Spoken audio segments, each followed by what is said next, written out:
हम डिस्कस कर जा रहे हैं एसएससी एमटीएस 2023 में पूछे गए क्वेश्चन को। देखिए हमारा मॉर्निंग शिफ्ट का हमारा क्वेश्चन होने वाला है। देखिए हमारा क्वेश्चन क्या कह रहा है कि इन 79 एडी, कह रही है इन 79 एडी की ये बात है कि द माउंट जो था कौन सा, विशुवियस जो था, तो माउंट विशुवियस जो था वो ब्लू, फट गया। क्या फट गया? इट्स टॉप, उसका शिखर। कह रहे हैं कि इन 79 एडी की ये बात है कि माउंट विशुवियस जो था उसका जो शिखर था या उसकी जो टॉप जो चोटी थी वो फट गई, और उसके फटने की वजह से बैरिंग, तो ये कह रहे हैं कि उसमें दफन हो गए। क्या दफन हो गए? एंशियंट, प्राचीन जो थे सिटीज़ मतलब शहर, उसके फटने की वजह से कई जो प्राचीन जो शहर थे वो दफन हो गए। अब कौन से प्राचीन शहर? कह रहे हैं पॉम्पी एंड हेरकुलम। तो पॉम्पी और हेरकुलम के जो प्राचीन शहर थे वो कई उसमें क्या हो गए, दफन हो गए उसके फटने की वजह से। ठीक, अब इसमें एरर की बात करें, इसमें एरर क्या है याद रखिएगा। एक वर्ड देखिए यहाँ पे, वर्ड क्या यूज़ किया गया है, यहाँ वर्ड यूज़ किया गया माउंट विशुवियस आया है। ठीक, तो देखिए माउंट का मतलब क्या होता है, ये होता है शिखर।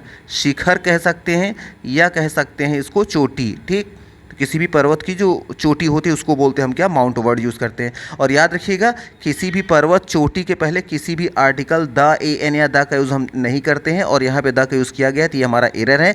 याद रखिएगा पर्वत श्रृंखला के पहले द का यूज़ किया जाता है। जैसे फॉर एग्जांपल हिमालय, हिमालय क्या है, एक पर्वतों का क्या है, एक समूह है। अगर पूरे पर्वतों के समूह की बात की जाएगी तो द की यूज़ किया जाएगा, लेकिन उस पर्वत समूहों में से किसी एक पर्वत की चोटी की बात की जाएगी तो उसके पहले आर्टिकल द का यूज़ नहीं होता है। जैसे हिमालय की बात करेंगे तो हिमालय क्या है, पर्वतों का एक समूह है, उसके पहले द लगाएंगे। लेकिन अगर माउंट एवरेस्ट की बात की जाएगी तो वो हमें पता है कि हिमालय की एक पर्वत चोटी का नाम है क्या है, माउंट एवरेस्ट। तो माउंट एवरेस्ट के पहले आप कोई आर्टिकल नहीं लगाएंगे, लेकिन अगर आ गया हिमालय तो हिमालय के पहले द लगेगा, लेकिन माउंट एवरेस्ट के पहले कोई आर्टिकल नहीं लगेगा। क्यों? कि माउंट एवरेस्ट पार्टिकुलर एक चोटी का नाम है। ठीक, तो किसी पर्वत की चोटी के पहले एक आर्टिकल द का यूज़ नहीं किया जाता, बल्कि पूरे के पूरे पर्वत जो पर्वत समूह होता है वो पूरे समूह के पहले द लगाते हैं। और यहाँ माउंट विशुवियस जो आया है ये क्या है, एक पर्वत चोटी का नाम है, और किसी पर्वत चोटी के पहले द का यूज़ नहीं करते हैं, इसलिए द को हटा देंगे तो हमारा सेंटेंस राइट हो जाएगा। अब कहें कैसे पता चला, तो माउंट शब्द जो होता है वो पर्वत की चोटी के लिए ही यूज़ किया जाता है। ठीक, अब ये देखेंगे ऑप्शन कहाँ है, देखिए ऑप्शन नंबर ए, तो ए नंबर को टिक कर दें, तो यहाँ द का यूज़ नहीं होना चाहिए। जैसे द हटाएंगे तो हमारा सेंटेंस राइट हो जाएगा।